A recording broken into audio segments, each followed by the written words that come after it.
Hai guys, kembali lagi di channel aku Ebi. So kali ini kita bakal bicara tentang hangat kita atau tema yang sangat hangat sekarang tentang 5 juta itu lagi. Banyak dari kalian yang benar-benar ragu kayak how can kayak buat 5 juta, bahkan nggak sampai 5 juta bisa sampai ke Jerman dan lain sebagainya. Dan aku benar fully mengerti kalau misalkan kalian ngerasa bahwa ini sangat meragukan, ini hoax dan lain sebagainya, karena sangat really, bahkan aku rasa sedikit sekali kasus, bahkan nggak ada mungkin yang sama kayak aku gitu, bahwa aku cuma bisa dengan nggak sampai 5 juta bisa datang ke Jerman gitu.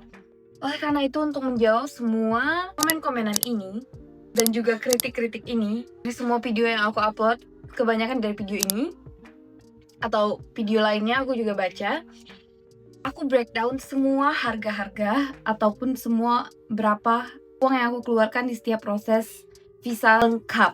Jadi kalian bisa totalin satu persatu, dan in the end of the video aku juga bakal tulis berapa total yang aku keluarkan. Dan ini adalah kejujuran yang bakal kalian temukan atau yang bakal kalian transparansi yang bakal kalian lihat. Kalau misalkan ada salah satu yang aku list di sini atau proses yang mungkin nggak ada, dan itu benar proses yang ada saat 2024, aku per 2024 atau 2025, kalian juga bisa samain dan kalian bisa tanya aku di komentar.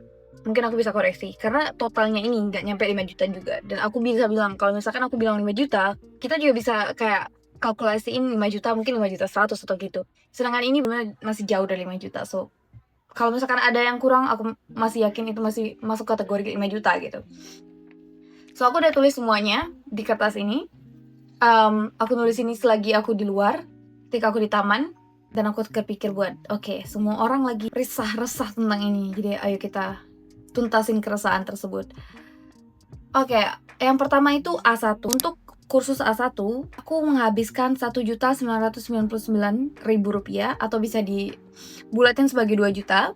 Transportasi itu aku habisin Rp500.000 bolak-balik 250 dari Palembang ke Jakarta dengan menggunakan bus. Kalian juga bisa cek, itu saat itu aku bener dapat yang paling murah kalau nggak salah dari, aku udah lupa company-nya apa, tapi kebanyakan dia di rata-rata 200 sampai 350 gitu. Dengan perjalanan selama 12 jam atau 10-12 jam. Terus harga visa yang aku keluarkan untuk apply visa itu 1.310 atau 75 euro. Jadi ketika kursnya naik, berarti harganya juga naik. Saat itu aku kurang tahu kursnya berapa, tapi yang aku bayar adalah 1.310. Aku juga bareng teman saat itu dan dia juga bayar hal yang sama, amount yang sama. Dan aku juga punya 2 kali apostil ijazah dan juga apostil akta kelahiran. 150 per dokumen. 2 berarti 300. Udah tuh tambahin lagi 300. Terus aku buat terjemahin ijazah, aku terjemahin di Yasmin kakak. Aku juga baru lihat di list kedutaan bahwa dia masih termasuk dari list kedutaan terjemah tersumpah. Aku bisa taruh di sini. Kalian juga bisa lihat sebagai informasi kalian juga, list terjemah tersumpah yang diterima oleh kedutaan Jerman. Saat 2024 aku bayar 120.000 buat satu dokumen, buat ijazah. Terus 1 kali English terjemah, jadi aku terjemahin sertifikat juga, kayak sertifikat prestasi gitu. Itu 50k atau 45.000, tapi aku bulatin 45k aja. Unfortunately aku juga nggak tahu, aku udah lupa di mana aku terjemahin dulu, tapi aku rasa aku cuman cari di Google aja dan cari yang paling murah saat itu. Terus lanjut, transportasi Jakarta. Saat di Jakarta pastinya kamu juga gunain ojek atau transportasi ketika kamu mau ke Gute dari tempat tinggal kamu, dari akomodasi kamu ke kedutaan Jerman dan lain sebagainya. Aku sebenarnya nggak bisa bilang secara pasti kayak berapa, tapi aku roundkan kayak 150k, karena aku tahu kayak sekali jalan aku bayar kayak sekitar around 25.000 rupiah. Aku pakai paspor yang elektronik, so paspor aku bayar 650. Ya, sayangnya cuma sekali pakai terus robek kan. That's it. Terus transportasi itu 2 kali kan, dari pertama transportasi ketika aku pergi A1, kedua transportasi aku ke Jakarta buat visa, proses visa. Jadi aku bayar 500.000. Dan satu lagi transportasi ketika aku harus ke Jakarta buat flight.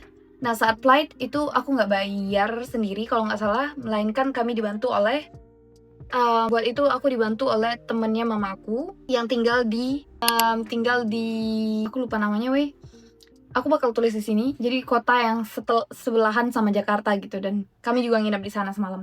Iya, jadi transportasi aku cuma 2 kali gitu. Untuk ambil visa, ketika visa approve, aku minta tolong seseorang yang aku akomodasiin. Jadi aku nginep di keluarga dari ayahku, keluarga jauh dari ayahku, dan ya dia kerja di Jakarta dan tinggal di kosan gitu, dan ya aku nginep di sana semalam tiap kali buat visa dan juga buat ujian. Jadi aku juga nggak ngeluarin sama sekali uang buat akomodasi ketika di sana. Jadi aku cuma keluarin transportasi di Jakarta dan transportasi dari Palembang, Sumatera Selatan ke Jakarta gitu. Dan dia juga yang ambilin sebagai pihak aku, dia jadi yang ngambilin visa aku. Aku cuma perlu tanda tangan dokumen, dan saat itu aku udah tahu kalau misalkan aku nggak bakal bisa datang ke Jakarta karena keuangan atau karena bakal lebih mudah aja gitu. Juga jadi saat aku udah wawancara visa, aku belum tahu pasti apakah aku bakal keterima atau enggak visanya, tapi tetap aku udah bikin tanda tangan surat dengan material dan tanda tangan bahwasanya aku memberikan hak kepada dia, kakak ini, buat ambil visa aku dengan pihak aku. Dan lanjut, ini yang adalah paling banget kalian tanyain atau paling kalian ributin adalah tiket pesawat. Masa sih dengan 5 juta aku bisa ke Jerman, padahal tiket pesawat sendiri udah lebih dari 5 juta, bahkan 13 juta dan lain sebagainya. Saat itu untungnya aku dapat tiket lumayan murah banget, sekitar 6 juta berapa? 336 euro kalau nggak salah. Saat itu bisa dibilang kayak 4 juta berapa.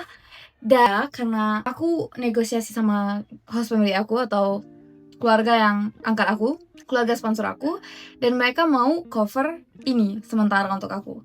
Entah gimana dengan keluarga pertama ini, kan aku punya masalah kan, mereka menyalahgunakan au pair dan aku sempat diusir, password aku juga sempat dirobek dan lain sebagainya.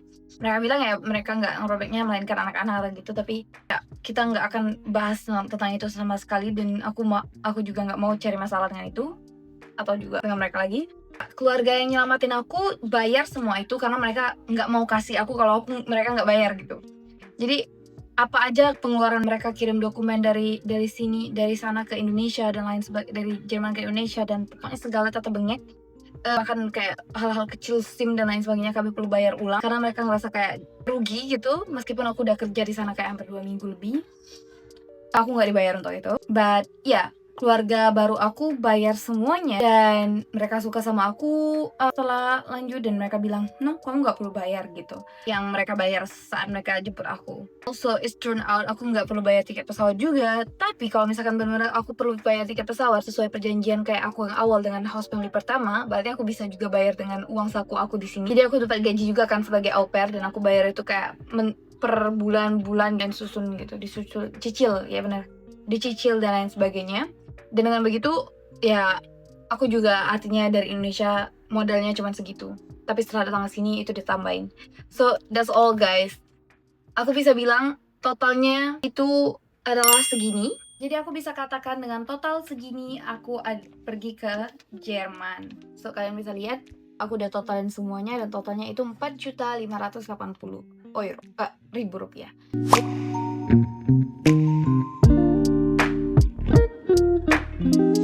Bahkan 5 juta aku udah bisa ke Jerman. So aku harap dengan ini kalian bisa lebih percaya diri dan lebih bisa menguatkan diri dan membesarkan tekad dan semangat kalian buat bisa memperjuangkan mimpi kalian atau memperjuangkan hidup kalian. Kalau kalian mau baca gimana panduan aku bisa sampai ke sini, panduan aku belajar bahasa Jerman sendiri, panduan aku mulai au pair sendiri dengan hanya uang 5 juta, nggak sampai 5 juta.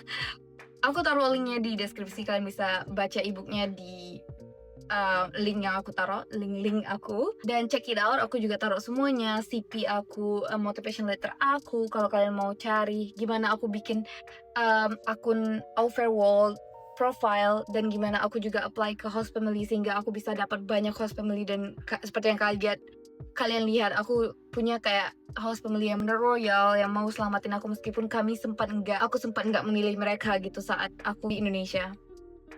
Ya, dan satu hal juga yang bisa aku kasih tahu kalian bahwa saat aku mencari host family, aku mendapatkan kayak lebih dari satu host family yang mau sama aku, sekitar 3 di saat yang sama.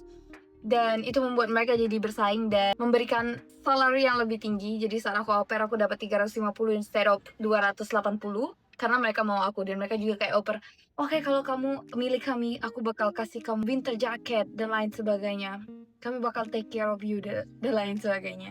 So aku bisa juga kasih tahu kalian gimana kunci aku atau gimana cara aku effectively bisa bangun kepercayaan itu ke host family dan bikin mereka mau pilih kamu jadi kandidat mereka.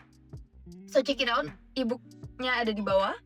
Dan kalau kalian mau tahu tentang proses aku atau gimana tips dan hack aku mencari host family, aku juga bisa bikin video tentang itu di selanjutnya.